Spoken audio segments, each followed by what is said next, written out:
Hi! In front of me is Samsung Galaxy A23 and today I would like to show you how you can change font style on this device.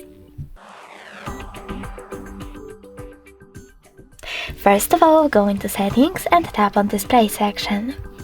Then scroll down, choose Font Size and Style, go into Font Style and click on the best one for you.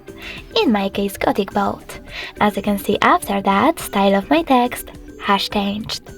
If you wish to, you can go into exactly the same settings, tap on Download Fonts instead, install the best one for you, and apply it in the same settings.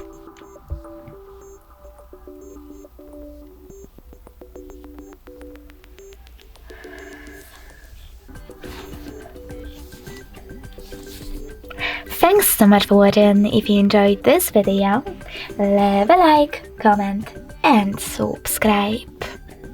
Bye!